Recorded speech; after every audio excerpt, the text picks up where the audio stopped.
बैठ जाओ अपने शरीर में, आत्मा में आप मेरे साथ खड़े हैं। अपने हाथों को उठाओ।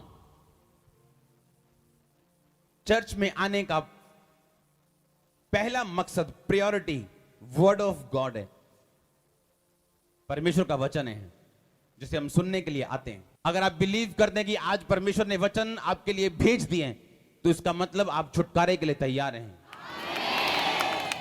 और परमेश्वर जब भी छुड़ाता है अपने लोगों को, वो 7 जनरेशंस के लिए नहीं, बल्कि उससे भी ज्यादा के लिए छुड़ाता है आपको, आपके वंशों को भी साथ में छुड़ाने के लिए वो आज आपको यहां पे लेके आया। ये मेरा बिलीव है और बाइबल बताती है। परमेश्वर ने कहा मैं तुझे कुछ चिन्ह देता हूं। अगर चिन्ह और मिरेकल्स अगर जरूरी ना होते तो परमेश्वर मूसा को भी चिन्ह और चमत्कार ना देता और बोलता नहीं। जब परमेश्वर से नाम पूछा गया था, तेरा नाम क्या, तो परमेश्वर ने कहा मेरा नाम मत पूछ, मैं जो हूं सो हूं। आमीन। तो ऐसा ही जवाब परमेश्वर मूसा को भी दे सकता था। जब मूसा ने कहा कि जब मैं वहां पे जाऊंगा तो लोग क्या बोलेंगे कि मुझे परमेश्वर ने भेजा, कैसे मैं मानूं, कैसे हम माने कि मूसा तुझे परमेश्वर ने भेजा है। तो परमेश्वर उसे भी कोई ऐसा जवाब दे सकता था तब, लेकिन परमेश्वर ने कहा नहीं, मैं तुझे चिन्ह दूंगा, तुझे साइन दूंगा, तुझे वंडर्स दूंगा। इसलिए ये चर्च का नाम है the church of science and wonders. आपका आमीन छोटा है चर्च। इसलिए परमेश्वर ने कहा मूसा मैं तेरी छड़ी को सांप बनाता हूं, जब तू छड़ी गिराएगा ये सांप बनेगी, अपना हाथ छाती के अंदर रख, ये कोड सा होगा, और वो कोड हुआ, दोबारा रख, वो ठीक होगा, वो ठीक हुआ। और लिखा और भी बहुत सारे चिन्ह और चमत्कार देके परमेश्वर ने मूसा को भेजा अपने लोगों को आजाद करने के लिए।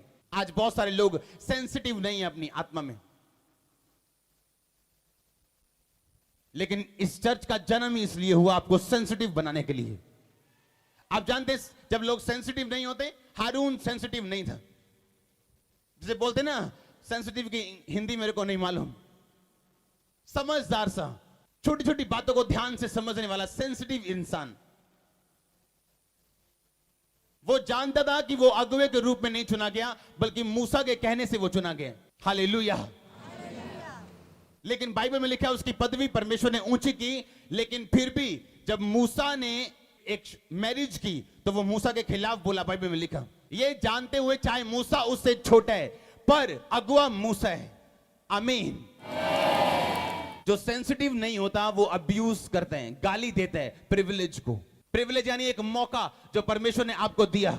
आप चर्च में बैठे, आपको क्या लगता है आप ज्यादा धर्मी थे इसलिए चर्च में, या मैं ज्यादा धर्मी था इसलिए प्रचार कर रहा हूं, मैं तो नशेड़ी था, पापी था, इसलिए परमेश्वर ने मुझे चुना। पर इस प्रिविलेज को, इस मौके को मैं व्यभिचार करके गाली मत दूं।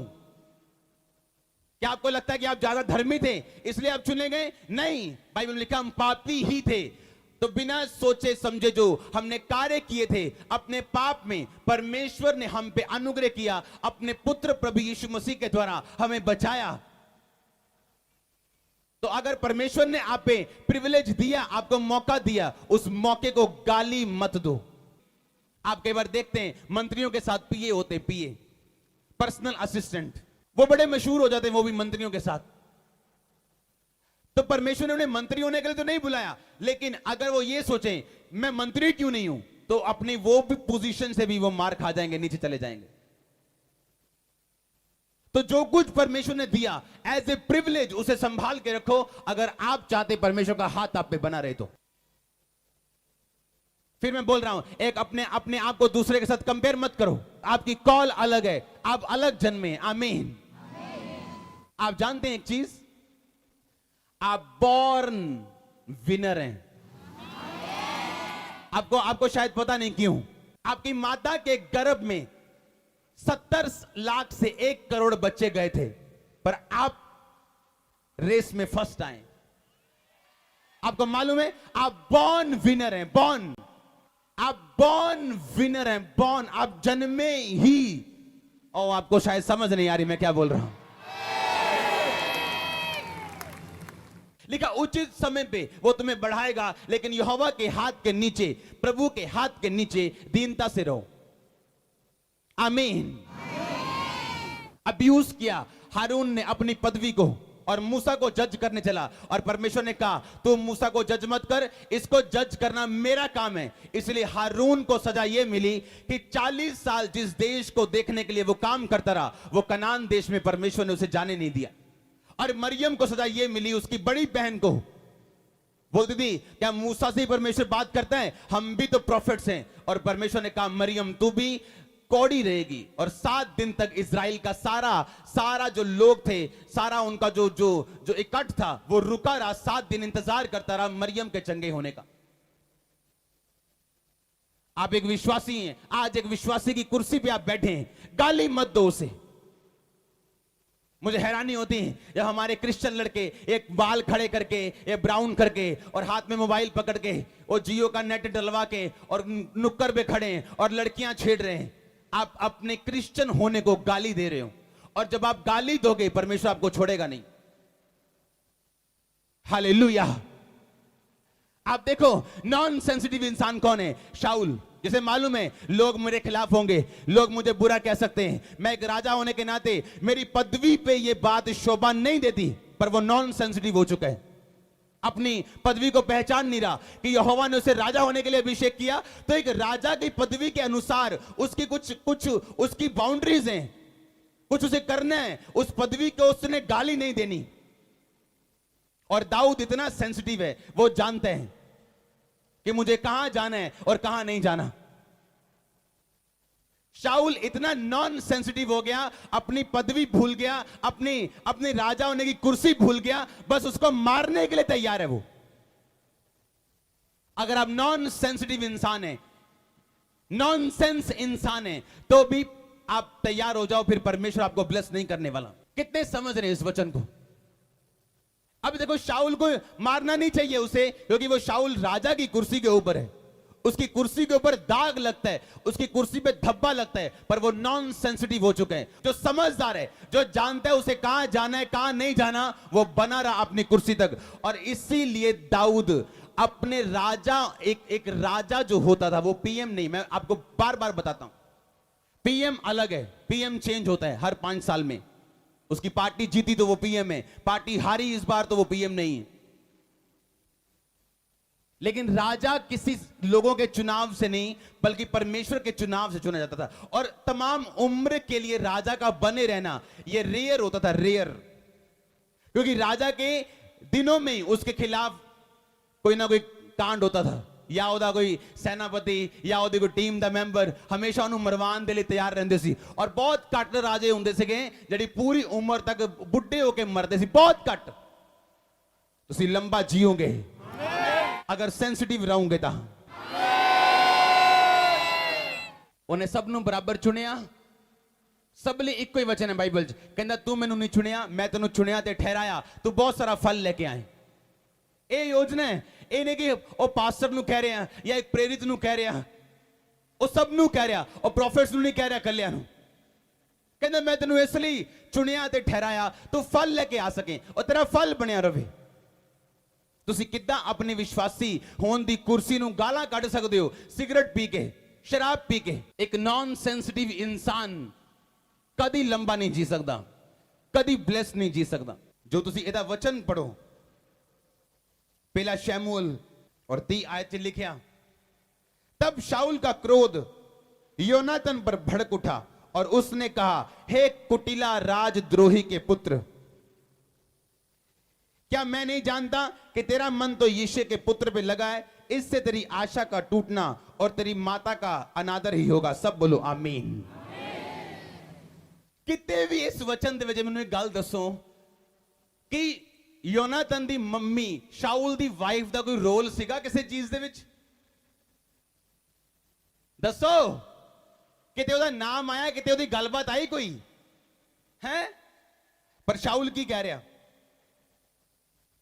गल ओदी ते दाऊद दी हो रही, ते ओदी पत्नी नूं विच, अपनी पत्नी नूं विच ले आओ। जेड़ा पति अपनी पत्नी दा आदर और प्रेम नहीं करेगा, ओदे बच्चे कभी भी ओदे नहीं होंगे। लाइफ टाइम में गल लिख के अपनी जेब च पा लो। जेड़ा पति अपनी पत्नी दा आदर और प्रेम नहीं करेगा, ओदे बच्चे लाइफ टाइम ओदे कभी नहीं होंगे। क्योंकि जिस माता चो ਉਹ ਨਿਕਲੇ ਤੁਹਾਨੂੰ ਉਹ ਪਸੰਦ ਨਹੀਂ ਗੀ ਬੱਚੇ ਪਸੰਦ ਹੈ ਇਹ ਕਿੱਦਾਂ ਹੋ ਸਕਦਾ ਜਿਹਦੇ ਢਿੱਡੋਂ ਨਿਕਲੇ ਉਹ ਨਹੀਂ ਪਸੰਦ ਤੁਹਾਨੂੰ ਬੱਚੇ ਪਸੰਦ ਹੈ ਇਸੇ ਲਈ ਯੋਨਾਥਨ ਆਪਣੇ ਪਿਤਾ ਦਾ ਕਦੀ ਵੀ ਉਸ ਤਰ੍ਹਾਂ ਆਦਰ ਨਹੀਂ ਕਰ ਪਾਇਆ ਉਸ ਤਰ੍ਹਾਂ ਸਾਥ ਨਹੀਂ ਦੇ ਪਾਇਆ ਜਿਸ ਤਰ੍ਹਾਂ ਉਹਨੂੰ ਚਾਹੀਦਾ ਸੀ ਦੇਣਾ ਜਦੋਂ ਇਨਸਾਨ ਨੌਨ ਸੈਂਸਿਟਿਵ ਹੁੰਦਾ ਹੈ ਜਦੋਂ ਪਰਮੇਸ਼ਵਰ ਤੋਂ ਦੂਰ ਹੁੰਦਾ ਹੈ ਫਿਰ ਉਹ ਬਹੁਤ ਸਾਰੇ ਗੁਨਾਹ ਕਰਦਾ ਹੈ ਬਹੁਤ ਸਾਰੇ ਕਮੀਆਂ ਉਹਦੀ ਲਾਈਫ 'ਚ ਹੁੰਦੀਆਂ ਉਦੋਂ शाउल एक नॉन सेंसिटिव हो गया कित्थों पता लगता है दाऊद ਨੂੰ ਮਰਵਾਉਣ ਲਈ ਤਿਆਰ ਹੈ दाऊद ਨੂੰ ਕਿਉਂ ਮਰਵਾਏਗਾ ਤੂੰ ਹੈ ਤੇਰੀ ਮੇਜ਼ ਤੇ ਬੈਠਾ ਹੋ ਤੂੰ ਨਹੀਂ ਮਾਰ ਸਕਦਾ ਉਹਨੂੰ ਲੋਕਾਂ ਦੇ ਉਸ ਪਦਵੀ ਦੀ ਗਰਿਮਾ ਜਿਹੜੀ ਹੈ ਉਹ ਪਦਵੀ ਦੀ ਵੈਲਿਊ ਹੈ ਉਹ ਤੂੰ ਉਸ ਪਦਵੀ ਤੇ ਬੈਠਾ ਜਿਹੜੀ ਰੱਬ ਨੇ ਤੈਨੂੰ ਦਿੱਤੀ ਤੂੰ ਇਹ ਕੰਮ ਨਹੀਂ ਕਰ ਸਕਦਾ ਜਿਹੜੇ ਕੰਮ ਪੁਰਾਣੇ ਨਿਯਮ ਦੇ ਵਿੱਚ ਆਮ ਲੋਕ ਕਰ ਸਕਦੇ ਸੀ ਉਹ ਯਾਜਕ ਨਹੀਂ ਸੀ ਕਰ ਸਕਦੇ ਜਿਹੜੇ ਯਾਜਕ ਕਰ ਸਕਦੇ ਸੀ ਉਹ ਮਹਾਯਾਜਕ ਨਹੀਂ ਸੀ ਕਰ ਸਕਦੇ ਮਹਾਯਾਜਕਾਂ ਨੂੰ ਤਾਂ ਆਪਣੇ ਰਿਸ਼ਤੇਦਾਰਾਂ ਦੀ ਡੈੱਡ ਬੋਡੀ ਫਿਊਨਰਲ ਤੇ ਜਾਣ ਦਾ ਹੁਕਮ ਨਹੀਂ ਸੀ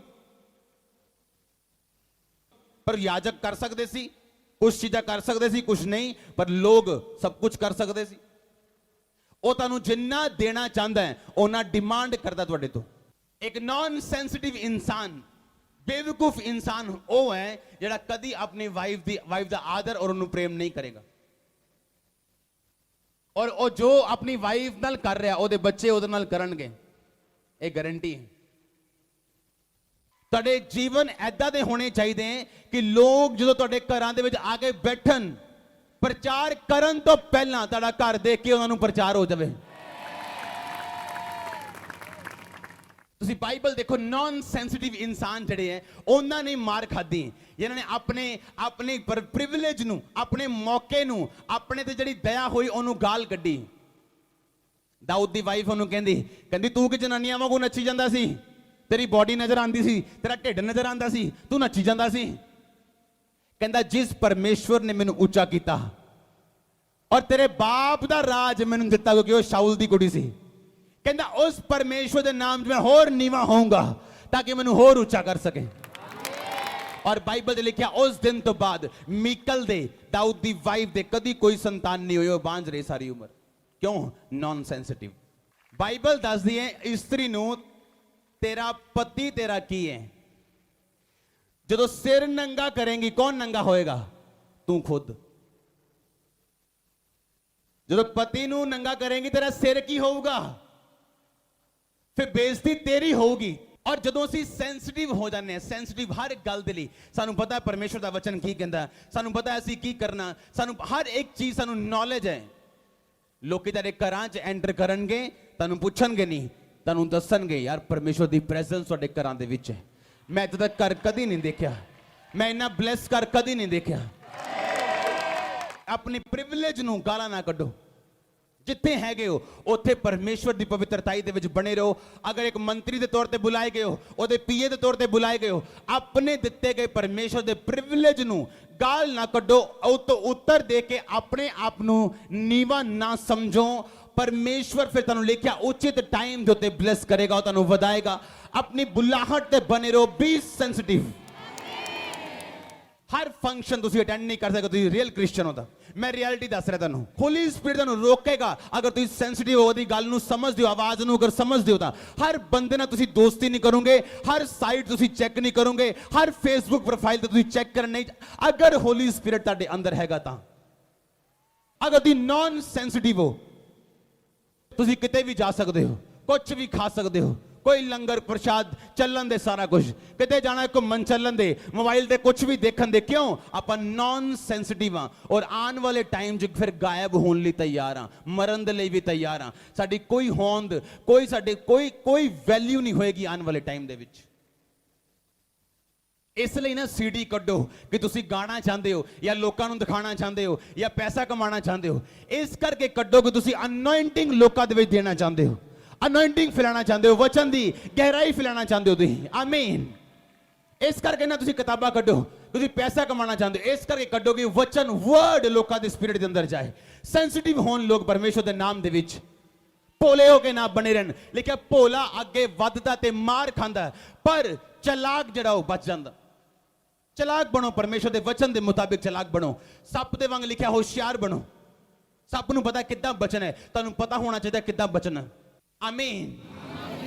40 ਸਾਲ ਹਾਰੂਨ ਨੇ ਜਿਸ ਕਲਾਸ ਦੇ ਲਈ ਪੇਪਰ ਦਿੱਤੇ, 40ਵੇਂ ਸਾਲ ਚ ਪਰਮੇਸ਼ਵਰ ਕਹਿੰਦਾ ਹਾਰੂਨ ਤੂੰ ਕਨਾਨ ਦੇਸ਼ ਨਹੀਂ ਜਾਏਗਾ, मूसा ਨੂੰ ਨਾਲ ਲੈ, ਆਪਣੇ ਪੁੱਤਰ ਨੂੰ ਨਾਲ ਲੈ, ਪਹਾੜ ਤੇ ਚੜ ਜਾ, ਉੱਥੇ ਤੂੰ ਮਰੇਗਾ ਔਰ ਤੇਰੀ ਪਦਵੀ ਤੇਰੇ ਬੇਟੇ ਨੂੰ ਦਿੱਤੀ ਜਾਏਗੀ।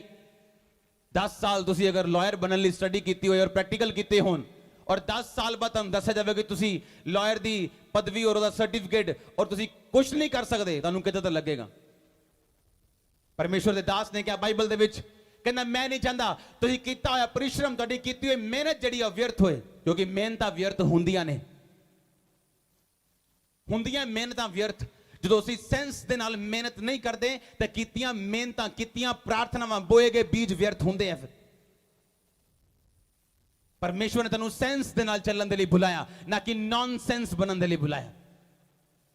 ਅਗਰ ਸ਼ਾਰੀਰਿਕ ਨੌਨਸੈਂਸ ਬੰਦਾ, ਇੱਕ ਦੁਨਿਆਵੀ ਨੌਨਸੈਂਸ ਬੰਦਾ ਲੋਕਾਂ ਦੀ ਨਿਗਾਹ ਦੇ ਵਿੱਚ ਆਦਰ ਨਹੀਂ ਪਾਉਂਦਾ, ਚਾਹੇ ਉਹ ਜਿੰਨਾ ਮਰਜ਼ੀ ਗਿਫਟਡ ਹੋਵੇ। ਕਈ ਲੋਕ ਆਪਣੇ ਬੌਸ ਦਾ ਆਦਰ ਨਹੀਂ ਕਰਦੇ, ਕਿਉਂ? ਕਿਉਂਕਿ ਉਹ ਨੌਨਸੈਂਸ ਵਿਅਕਤੀ। ਹਾਰੂਨ ਨੇ ਜਿਸ ਪੇਪਰ ਲਈ ਤਿਆਰੀ ਕੀਤੀ 40 ਸਾਲ, ਪਰਮੇਸ਼ਵਰ ਕਹਿੰਦਾ ਨਹੀਂ ਹਾਰੂਨ ਉਹ ਜਗ੍ਹਾ ਤੇਰੇ ਲਈ ਨਹੀਂ। ਕਿਉਂ? ਕਿਉਂਕਿ ਮੈਂ ਤੈਨੂੰ ਉਸ ਟਾਈਮ ਤੇ ਸਜ਼ਾ ਨਹੀਂ ਦਿੱਤੀ, ਪਰ ਕੁਝ ਕੰਪਨੀਆਂ ਉਸ ਮਹੀਨੇ ਜਾਂ ਉਸ ਦਿਨ ਤਨਖਾਹ ਤਾਂ ਨਹੀਂ ਦਿੰਦੀਆਂ, ਪਰ ਸਾਲ ਬਾਅਦ ਦਿੰਦੀਆਂ ਜ਼ਰੂਰ ਹੈ, ਜਾਂ 5 ਸਾਲ ਬਾਅਦ ਦਿੰਦੀਆਂ ਜ਼ਰੂਰ ਹੈ, ਜਾਂ ਜਦੋਂ ਕੰਮ ਛੱਡ ਕੇ ਜਾਓ ਦਿੰਦੀਆਂ ਜ਼ਰੂਰ ਹੈ। ਮਰੀਮ ਨੂੰ ਤਨਖਾਹ ਉਸੇ ਵੇਲੇ ਮਿਲ ਗਈ ਉਹਦੇ ਪਾਪ ਦੀ, ਹਾਰੂਨ ਨੂੰ ਨਹੀਂ ਮਿਲੀ, ਉਹਨੂੰ ਬਾਅਦ ਚ ਮਿਲੀ। ਪਾਪ ਮਾਫ ਹੋ ਸਕਦਾ ਹੈ ਪਰ ਉਹਦਾ ਅਸਰ ਨਹੀਂ ਜਾ ਸਕਦਾ। ਬਾਈਬਲ ਦੱਸਦੀ ਮਾਫ ਹੋ ਸਕਦਾ, ਉਹ ਮਾਫੀ ਮਿਲ ਜੂਗੀ ਪਰਮੇਸ਼ਵਰ ਦੇ ਕੋਲੋਂ, ਪਰ ਉਹਦਾ ਅਸਰ ਜਿਹੜਾ ਉਹ ਅਸਰ ਨਹੀਂ ਖਤਮ ਕਰਦਾ ਪਰਮੇਸ਼ਵਰ।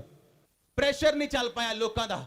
मूसा ਉੱਪਰ ਗਿਆ ਪਹਾੜ ਦੇ ਉੱਤੇ ਤੇ ਲੋਕੀ ਕਹਿੰਦੇ ਓਏ ਸਾਨੂੰ ਨਹੀਂ ਪਤਾ मूसा ਕਿੱਥੇ ਗਿਆ, ਉਹਨੂੰ ਉਤਰਨ ਚ ਲੇਟ ਹੋ ਗਿਆ, ਪਤਾ ਨਹੀਂ ਮਰ ਗਿਆ, ਪਤਾ ਨਹੀਂ ਕਿੱਥੇ ਹੈ, ਪਤਾ ਨਹੀਂ ਕਿਹੜਾ ਪਰਮੇਸ਼ਵਰ ਸੀਗਾ ਉਹ ਜਿਹਦੇ ਮਿਰੇਕਲ ਅਸੀਂ ਦੇਖੇ ਸੀ। ਉਹ ਛੱਡ, ਤੂੰ ਵੀ ਇੱਕ ਮਿਸਰ ਦੇਸ਼ ਦੇ ਵਾਂਗ ਇੱਕ ਬਛੜਾ ਬਣਾ, ਇੱਕ ਸੋਨੇ ਦਾ, ਤੇ ਉਹ ਬਛੜੇ ਨੂੰ ਅਸੀਂ ਪੂਜਾਂਗੇ ਤੇ ਉਹ ਸਾਡੀ ਅਗਵਾਈ ਕਰੇਗਾ। ਔਰ ਪਰਮੇਸ਼ਵਰ ਨੇ ਜਦੋਂ ਦੇਖਿਆ ਕਿ ਹਾਂ ਉਹਨੇ ਬਛੜਾ ਬਣਾਤਾ, ਕਾਦੇ ਲਈ? ਲੋਕਾਂ ਦੇ ਪ੍ਰੈਸ਼ਰ ਨਾਲ ਆ ਗਿਆ। ਉਹ ਮੈਨੂੰ ਲੋਕਾਂ ਨੇ ਕਹਿਤਾ ਸੀ ਜੀ, ਮੈਨੂੰ ਲੋਕੀ ਪ੍ਰੈਸ਼ਰ ਪਾਉਂਦੇ ਸੀਗੇ, ਮੈਂ ਫਲਾਣੇ ਬੰਦੇ ਦੇ ਪ੍ਰੈਸ਼ਰ ਥੱਲੇ ਆ ਗਿਆ ਜੀ, ਮੈਂ ਇਸ ਕਰਕੇ ਚਰਚ ਨਹੀਂ ਆਂਦਾ ਜੀ, ਹੁਣ ਮੇਰੇ ਘਰਦਿਆਂ ਨੇ ਪ੍ਰੈਸ਼ਰ ਪਾਤਾ ਮੇਰੇ ਤੇ। ਫਿਰ ਤੁਸੀਂ ਉਸ ਜਗ੍ਹਾ ਨਾ ਨਹੀਂ ਜਾਓਗੇ ਜਿਹੜੀ ਜਗ੍ਹਾ ਤੁਹਾਡੇ ਲਈ ਤਿਆਰ ਕੀਤੀ ਗਈ ਹੈ। ਜਿਹੜਾ ਕ੍ਰਿਸਚੀਅਨ ਪ੍ਰੈਸ਼ਰ ਹੈਂਡਲ ਨਹੀਂ ਕਰ ਸਕਦਾ, ਉਹ ਉੱਥੇ ਜਾਣ ਦੀ ਇੱਛਾ ਨਾ ਰੱਖੇ ਜਿਹੜੀ ਪਰਮੇਸ਼ਵਰ ਨੇ ਤੁਹਾਡੇ ਲਈ ਤਿਆਰ ਕੀਤੀ। ਉਹ ਵਿਸ਼ਵਾਸੀ ਹੋਏ, ਉਹ ਪਾਸਟਰ ਹੋਏ, ਉਹ ਸੇਵਕ ਹੋਏ, ਕੋਈ ਵੀ ਹੋਏ, ਬਿਜ਼ਨਸਮੈਨ ਹੋਏ। ਕਿਉਂਕਿ ਅਗਰ ਤੁਸੀਂ ਇੱਕ ਕ੍ਰਿਸਚੀਅਨ ਹੋ ਤਾਂ ਟਾਈਮ ਆਉਣ ਵਾਲਾ ਆਏਗਾ ਔਰ ਚੱਲਦਾ ਹੋਏਗਾ ਜੋ ਤੁਸੀਂ ਪ੍ਰੈਸ਼ਰ ਦੇ ਨੀਚੋਂ ਨਿਕਲਦੇ ਹੋ। ਔਰ ਜੇ ਤੁਸੀਂ ਪ੍ਰੈਸ਼ਰ ਦੇ ਨੀਚੇ ਨਹੀਂ ਨਿਕਲੇ, ਤੁਸੀਂ ਕ੍ਰਿਸਚੀਅਨ ਨਹੀਂ ਹੋ, ਤੁਸੀਂ ਹਾਲ ਤੱਕ ਸਹੀ ਤਰੀਕੇ ਨਾਲ ਪ੍ਰਭੂ 'ਚ ਨਹੀਂ ਚੱਲਦੇ ਹੋ। ਅਗਰ ਤੁਸੀਂ ਤੁਹਾਡੀ ਜ਼ਿੰਦਗੀ 'ਚ ਪ੍ਰੈਸ਼ਰ ਨਹੀਂ ਪਾਇਆ ਸ਼ੈਤਾਨ ਨੇ, ਕਿਉਂਕਿ ਜਿਹੜਾ ਸਹੀ ਤਰੀਕੇ ਨਾਲ ਚੱਲੇਗਾ ਸ਼ੈਤਾਨ ਉੱਤੇ ਪ੍ਰੈਸ਼ਰ ਪਾਏਗਾ, ਔਰ ਉਸ ਪ੍ਰੈਸ਼ਰ ਨੂੰ ਜਿਹੜਾ ਬੰਦਾ ਹੈਂਡਲ ਕਰ ਸਕਦਾ ਹੈ, ਉਹ ਸਾਬਿਤ ਕਰ ਸਕਦਾ ਹੈ, ਉਹੀ ਨਿਰਧਾਰਿਤ ਕਰਦਾ ਕਿ ਅੱਗੇ ਜਾਏਗਾ, ਪਿੱਛੇ ਜਾਏਗਾ, ਇੱਥੇ ਰੁਕੇਗਾ, ਕੀ ਕਰੇਗਾ।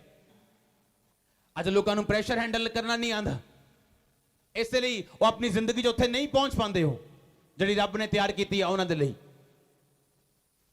ਸੈਂਸਿਟਿਵ ਬਣੋ, ਜਦੋਂ ਸਟੈਪ ਚੱਕਣ ਦਾ ਟਾਈਮ ਹੈ ਉਦੋਂ ਸਟੈਪ ਚੱਕਣ ਦਾ ਟਾਈਮ ਹੈ, ਪ੍ਰੇ ਕਰਨ ਦਾ ਟਾਈਮ ਨਹੀਂਗਾ।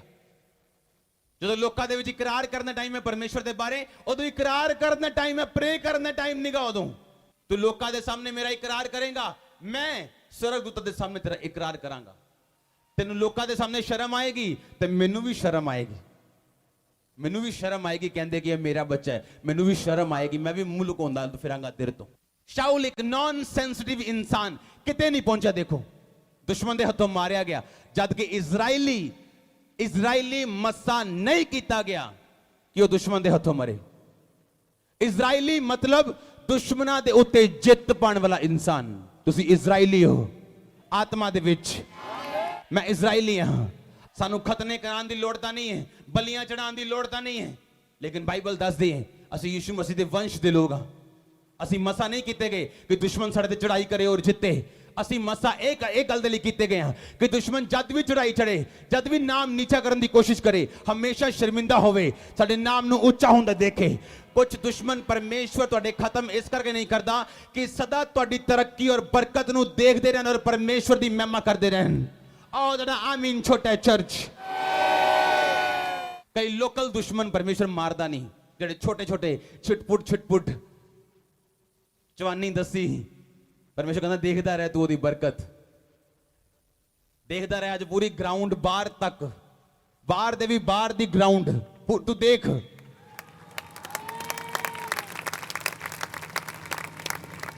बोलो सेंसिटिव बन, क्योंकि सेंसिटिव क्रिश्चियन हारेगा नहीं, क्योंकि वो जितन दे लई मसा किया गया। आमीन। तुसी जितन लई मसे किते गए हो, बेशर्ते अगर तुसी सेंसिटिव रीति दे नाल चलोगे, तुसी तुहानू कोई दुश्मन, कोई शैतान तुहानू ढा नहीं सकदा, ना नाश कर सकदा, सिवाय तुहाडे अपने तो तुहानू कोई खत्म नहीं कर सकदा। शाऊल नू किसे दुश्मन ने खत्म नहीं किया। शाऊल नू अपनी नॉन सेंसिटिविटी ने, ओदी अपनी अनआज्ञाकारिता ने, परमेश्वर दे वचन दे प्रति सेंसिटिव ना रहना, अपने दिते प्रिविलेज नू गालां कढनियां, इस गल ने शाऊल नू खत्म किया। शाऊल एक नॉन सेंसिटिव इंसान, अपनी पदवी दी परवाह नहीं कर रहा, अपनी सीट दी परवाह नहीं कर रहा, ਉਹਨੂੰ ਮਾਰਨ ਲਈ ਤਿਆਰ ਹੈ, ਆਪਣੀ ਵਾਈਫ ਨੂੰ ਗਾਲਾਂ ਕੱਢ ਰਿਹਾ ਹੈ, ਆਪਣੇ ਬੱਚੇ ਨੂੰ ਮਾਰਨ ਲਈ ਤਿਆਰ ਹੈ, ਦਾਊਦ ਨੂੰ ਮਾਰਨ ਲਈ ਤਿਆਰ ਹੈ, ਪਰਮੇਸ਼ਰ ਦੇ ਵਚਨ ਤੋਂ ਦੂਰ ਹੋਣ ਲਈ ਤਿਆਰ ਹੈ। बी सेंसिटिव अगर कुछ देखना चाहते हो परमेश्वर दे वल्लों। आमीन।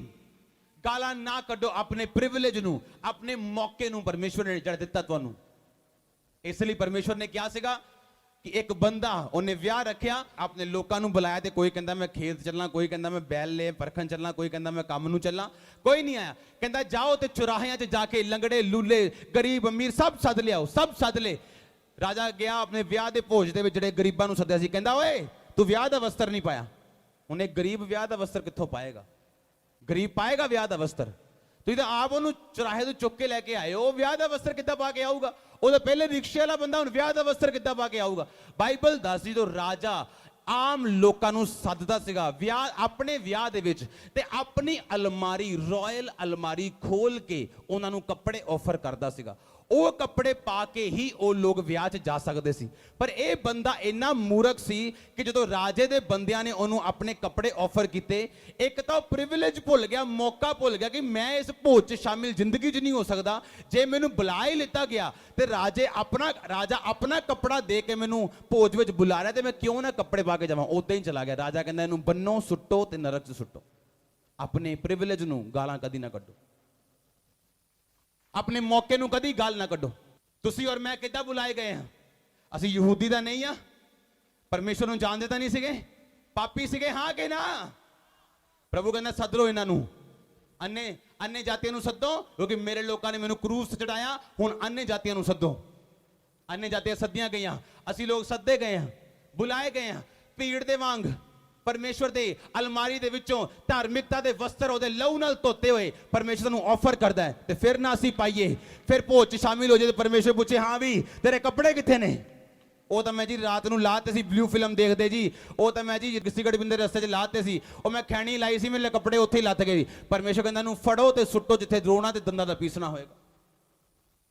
ਜੇ ਪਰਮੇਸ਼ਰ ਨੇ ਦਇਆ ਕਰ ਹੀ ਦਿੱਤੀ ਹੈ ਤੇ ਸੰਭਾਲੋ ਉਸ ਦਇਆ ਨੂੰ, ਫਿਰ ਉਹਦੇ ਪ੍ਰਿਵਿਲੇਜ ਨੂੰ, ਉਹਦੇ ਮੌਕੇ ਨੂੰ ਗਾਲਾਂ ਨਾ ਕੱਢੋ। ਕਹਿੰਦੇ ਜੀ ਜੌਬਸ ਨਹੀਂ ਹੈਗੀਆਂ ਜੀ, ਅਨਇੰਪਲੋਇਮੈਂਟ ਹੈ ਜੀ, ਕੁਝ ਕੰਪਨੀਆਂ ਨੂੰ ਬੰਦੇ ਨਹੀਂ ਲੱਭਦੇ। ऐदा दे फील्ड है कंप्यूटर दे विच, इत्थे लोकां दी हमेशा घाट रहिंदी है। आज जिहड़ी मर्जी कंपनी नूं पुछो, जाओ फोन करो जिहड़े लोग जॉब्स प्रोवाइड करदे, बोलो तुहानूं वीडियो एडिटर चाहिदा, 10 तुहानूं क्वेश्चन करनगे, वीडियो एडिटर नहीं देणगे तुहानूं, है ही नहीं मार्केट च। ते मुंडियां नूं देखो की करदे फिरदे, तू की करदा है BA, तू की करदा है BSc, बाद च की करना पता नहीं।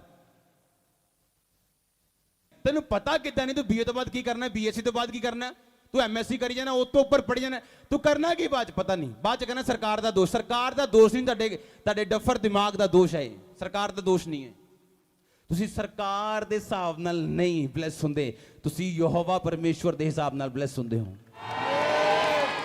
अगर पहले 30 साल तुहानूं जिंदगी च नहीं पता तुसी की करना, तुसी वेस्ट इंसान हो। तुहानूं पता होना चाहिए मैं करना की है, मेरा टारगेट की है, वो तां होऊगा जे सेंसिटिव होवांगे आपां, क्योंकि असी भी इंसान है, तुसी भी इंसान हो, इक्को ही दुनिया है, इक्को जिहा दिल है, इक्को जिहा पाप है चारों पासे। पर तुहानूं पता होएगा मैं की करना, तुहानूं पता होएगा जे मैं पुट्ठे पंगे लाऊंगा रब दे नाल ते रब ने मेरी सुननी नहीं, मैं जो करदा करी जाना, प्रभु ने मैनूं गाइड नहीं करना, मैनूं अलग नहीं करना उन्हें लोकां तो, ते मेरी जिंदगी च वो गवाही नहीं बनानी जो सचमुच वो चाहता।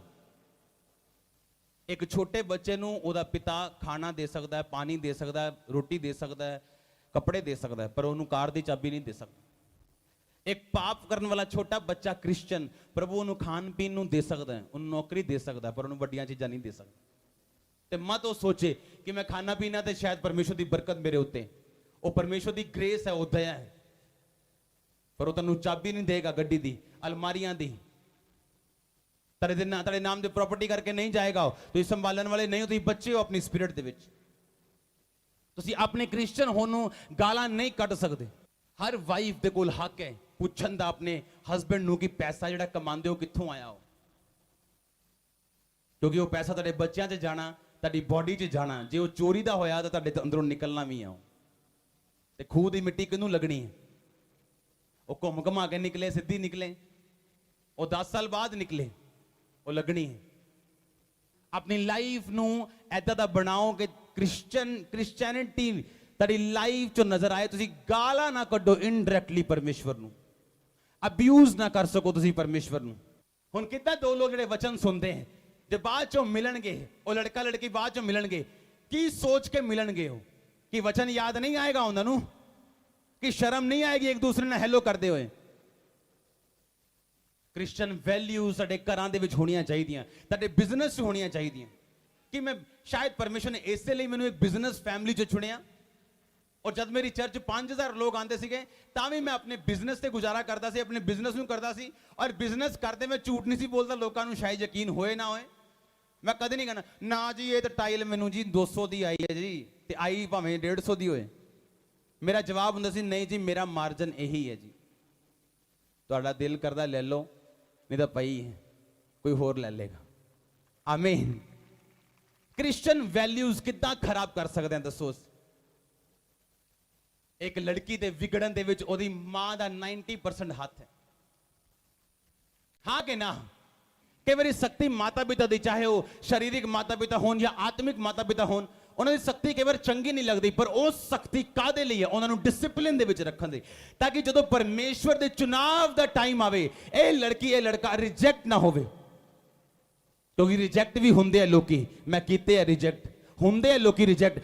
ਅੱਜ ਵੀ ਉਹ ਸਟੋਰੀਆਂ ਦੁਹਰਾਈਆਂ ਜਾਂਦੀਆਂ ਜਿਹੜੀਆਂ ਬਾਈਬਲ ਦੇ ਵਿੱਚ ਅਸੀਂ ਪੜ੍ਹਦੇ ਹਾਂ। ਲੇਕਿਨ ਪਰਮੇਸ਼ਵਰ ਦੀ ਪਲੈਨਿੰਗ ਇਹੀ ਹੈ ਕਿ ਤੁਸੀਂ ਫਲ ਲੈ ਕੇ ਆਓ, ਤੁਹਾਡਾ ਫਲ ਬਣਿਆ ਰਵੇ। ਆਮੀਨ। ਮੈਂ ਨਹੀਂ ਜਾਣਦਾ ਇੱਕ ਹਸਬੈਂਡ ਵਾਈਫ ਕਿੱਦਾਂ ਇੱਕ ਦੂਸਰੇ ਤੋਂ ਗੱਲ ਛੁਪਾ ਸਕਦੇ हैं। ਵਾਈਫ ਆਪਣੇ ਪੈਸਿਆਂ ਜੋ ਪੇਕੇ ਭੇਜ ਰਹੀ ਹੈ, ਕਿੱਦਾਂ ਰਹਿ ਸਕਦੇ ਹੋ ਇਕੱਠੇ, ਮੈਨੂੰ ਨਹੀਂ ਪਤਾ ਲੱਗਾ। ਆਪਣੀ ਲਾਈਫ ਇਸ ਤਰ੍ਹਾਂ ਦੀ ਬਣਾਓ ਕਿ ਤੁਹਾਡੀ ਲਾਈਫ ਸੱਚਮੁੱਚ ਕ੍ਰਿਸਚੀਅਨਿਟੀ ਰਿਫਲੈਕਟ ਕਰੇ। ਤੁਹਾਡੇ ਪ੍ਰੀਚਿੰਗ ਕਰਨ ਦੇ ਨਾਲ ਨਹੀਂ, ਤੁਹਾਡੇ ਨਾਲ ਰਹਿਣ ਵਾਲੇ ਲੋਕ ਤੁਹਾਡੇ ਲਿਵਿੰਗ ਸਟਾਈਲ ਨੂੰ ਦੇਖ ਕੇ ਸਮਝ ਜਾਣ ਕਿ ਨਹੀਂ ਇਹ ਬੰਦਾ ਕ੍ਰਿਸਚੀਅਨ ਹੈ। ਨਹੀਂ ਤਾਂ ਕ੍ਰਿਸਚੀਅਨ ਆਪਾਂ ਨਾਮ ਦੇ ਕ੍ਰਿਸਚੀਅਨ ਆ, ਚਰਚ ਬੈਠੇ ਕ੍ਰਿਸਚੀਅਨ ਆ, ਪਰ ਜੇ ਹੁਣ ਮੈਂ ਤੁਹਾਡੇ ਨਾਲ ਡੀਲਿੰਗ ਸ਼ੁਰੂ ਕਰਾਂ, ਕੋਈ ਤੁਹਾਨੂੰ ਇਹ ਕੰਮ ਦਵਾਂਗਾ ਦੀਵਾਰ ਤੋੜਨ ਦਾ ਕੰਮ ਤੇਰਾ ਵੀ, ਉਹਦੇ ਸਮਝ ਆਣੀ ਸ਼ੁਰੂ ਹੁੰਦੀ ਲੋਕਾਂ ਦੀ। ਨਾਲੇ ਝੂਠ ਸ਼ੁਰੂ ਹੋ ਜਾਣਗੇ, ਨਾਲੇ ਚੀਜ਼ਾਂ, ਨਾਲੇ ਹੋਰ ਤਰ੍ਹਾਂ ਦੀਆਂ ਗੱਲਾਂ। ਨਹੀਂ ਜੀ ਮੈਂ ਤਾਂ ਇੰਨੇ ਬੰਦੇ ਲਾਣੇ ਆ ਜੀ, ਇੱਕ ਬੰਦੇ ਨੂੰ ਮੈਂ 220 ਦੇਣੇ ਆ ਜੀ, ਦੇਣਾ 180। ਨਾਲੇ ਝੂਠ, ਨਾਲੇ ਭਾਵੇਂ ਪਾਸਟਰ ਹੋਵੇ, ਭਾਵੇਂ ਉਹਦਾ ਡੈਡੀ ਹੋਵੇ, ਭਾਵੇਂ ਮੰਮੀ ਹੋਵੇ, ਕੋਈ ਵੀ ਹੋਵੇ। ਇੱਥੋਂ ਪਤਾ ਲੱਗਦਾ ਤੁਸੀਂ ਰੀਅਲ ਕ੍ਰਿਸਚੀਅਨ ਨਹੀਂ ਹੋ। ਔਰ ਇਸੇ ਲਈ ਤੁਸੀਂ ਸੀਰੀਅਸ ਨਹੀਂ ਹੋ ਤੇ ਪਰਮੇਸ਼ਵਰ ਵੀ ਸੀਰੀਅਸ ਨਹੀਂ ਹੈ। ਮੈਂ ਅਗਰ ਸੀਰੀਅਸ ਆਪਣੀ ਲਾਈਫ ਦੇ ਲਈ ਤੇ ਪਰਮੇਸ਼ਵਰ ਸੀਰੀਅਸ ਹੈ ਮੇਰੀ ਲਾਈਫ ਦੇ ਲਈ। ਆਮੀਨ। ਇੱਕ ਹਾਥੀ ਦੇ ਬੱਚੇ ਨੂੰ ਪ੍ਰੇ ਕਰਨ ਦੀ ਲੋੜ ਨਹੀਂ ਹੈ, ਉਹਦੀਆਂ ਲੱਤਾਂ ਮੋਟੀਆਂ ਹੋਣ, ਉਹਦਾ ਭਾਰ ਵਧੇ, ਉਹਦਾ ਕੱਦ ਵਧੇ। ਉਸੇ ਤਰ੍ਹਾਂ ਜਦੋਂ ਅਸੀਂ ਯਿਸੂ ਮਸੀਹ ਦੇ ਪ੍ਰੈਕਟੀਕਲੀ ਬੱਚੇ ਬਣ ਜੰਨੇ ਆ, ਤੁਹਾਨੂੰ ਪ੍ਰੇਅਰ ਕਰਨ ਦੀ ਲੋੜ ਨਹੀਂ ਪਏਗੀ। ਫਿਰ ਇਹਦਾ ਮਤਲਬ ਇਹ ਨਹੀਂ ਪ੍ਰੇਅਰ ਨਹੀਂ ਕਰਾਂਗੇ, ਆਪਾਂ ਪ੍ਰੇਅਰ ਕਰਾਂਗੇ ਪ੍ਰਭੂ ਦੇ ਨਾਲ ਬੈਠਣ ਦੇ ਲਈ, ਉਹਨੂੰ ਟਾਈਮ ਸਪੈਂਡ ਕਰਨ ਦੇ ਲਈ, ਨਾ ਕਿ ਉਹਦੇ ਕੋਲ ਮੰਗਣ ਦੇ ਲਈ। ਕਿਉਂਕਿ ਜਿੰਨੀਆਂ ਚੀਜ਼ਾਂ ਤੁਸੀਂ ਮੰਗਦੇ ਹੋ ਸਿਰਫ ਉਹਦੇ ਧਰਮ ਤੇ ਰਾਜ ਦੀ ਖੋਜ ਕਰਨ ਤੁਹਾਨੂੰ ਮਿਲਦੀਆਂ। ਉਹਦੇ ਕੋਲ ਜਿੰਨੀਆਂ ਚੀਜ਼ਾਂ ਤੁਸੀਂ ਮੰਗਦੇ ਹੋ, ਚੰਗਿਆਈ ਨੂੰ ਮੰਗਦੇ ਹੋ, ਇੱਕ ਵਚਨ ਬਹੁਤ ਹੈ, ਤੇਰੇ ਕੋੜੇ ਖਾਣ ਨਾਲ ਮੈਂ ਚੰਗਾ ਹੋ ਚੁੱਕਾ। ਪਰ ਅਸੀਂ ਲੰਬਾ ਟਾਈਮ ਕਿਉਂ ਮੰਗਦੇ ਹਾਂ? ਕਿਉਂਕਿ ਰੀਅਲ ਆਪਾਂ ਉਹਦੇ ਧਰਮ ਤੇ ਰਾਜ ਨੂੰ ਹਲੇ ਪਾਇਆ ਨਹੀਂ, ਖੋਜਿਆ ਨਹੀਂ। ਜੋ ਧਰਮ ਤੇ ਰਾਜ ਨੂੰ ਖੋਜ ਲੈਂਦੇ ਆਪਾਂ, ਪ੍ਰਭੂ ਦੇ ਨੇੜੇ ਹੋ ਜਾਂਦੇ, ਫਿਰ 2-2 ਘੰਟੇ ਮੰਗਦੇ ਆ, ਪ੍ਰਭੂ ਮੈਂ ਤੇਰੇ ਵਰਗਾ ਬਣਨਾ ਚਾਹਨਾ, ਮੈਨੂੰ ਤੇਰੀ ਸਾਮਰਥ ਚਾਹੀਦੀ, ਮੈਨੂੰ ਇੰਨੇ ਲੋਕ ਚਾਹੀਦੇ, ਮੈਂ ਇੰਨੇ ਲੋਕਾਂ ਨੂੰ ਬਚਾਉਣਾ ਚਾਹਨਾ, ਮੈਂ ਉੱਥੇ ਜਾਣਾ ਚਾਹਨਾ, ਮੈਂ ਉਹ ਕਰਨਾ ਚਾਹਨਾ। ਸਾਰਾ ਕੁਝ ਫਿਰ ਪਰਮੇਸ਼ਵਰ ਦੀ ਮਹਿਮਾ ਲਈ ਹੋਣਾ ਸ਼ੁਰੂ ਹੁੰਦਾ, ਨਾ ਕਿ ਤੁਹਾਡੇ ਆਪਣੇ ਬਰਕਤਾਂ ਲਈ, ਨਾ ਕਿ ਆਪਣੀ ਚੰਗਿਆਈਆਂ ਲਈ। ਉਹ ਵੀ ਟਾਈਮ ਆਏਗਾ ਤੁਹਾਡੀ ਲਾਈਫ 'ਚ ਤੁਸੀਂ ਫ੍ਰੀ ਹੋਵੋਗੇ, फ्री होंगे मैं क्या, फ्री होंगे, हर चमेले तो फ्री होंगे, बीमारी तो, छुटकारे तो। आमीन छोटे चर्च, आमीन छोटे, आमीन जना उच्चार लंबा रंदर और बार ऑनलाइन।